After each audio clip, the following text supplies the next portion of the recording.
नमस्कार दर्शक बंधु, आज आम आसी पहुँची जाइछु मित्रपुर ठारे इमामी जगन्नाथ मंदिर रे सेठारे अनुष्ठित होछि चंदन यात्रा। तेबे चलंतु देखिबा किपरि भाबरे प्रोग्राम आयोजित होइछि।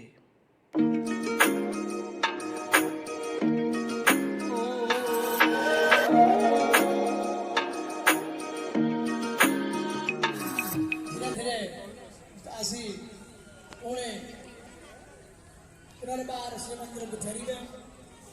रथ यात्रा तापर महाप्रभुଙ୍କର स्नान यात्रा रथ यात्रा ए सब द्वादश यात्रा मध्य विशेष यात्रा होची चंदन यात्रा।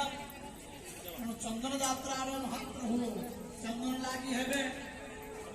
चंदन लगेबा द्वारा तम शरीर शीतलता आसे, जहा द्वारा कि महाप्रभुଙ୍କର ये चंदन यात्रा विशेष करी महाप्रभुଙ୍କର शरीर को शीतल करने तेणु समस्ते आम आसी उपस्थित है। अल्प समय मध्य श्री जगन्नाथ महाप्रभुଙ୍କର ये चंदन यात्रा महोत्सव आम जपरी आम गुजर कहले आम आगे पिला चलते बुलिया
बामन श्री जगन्नाथ।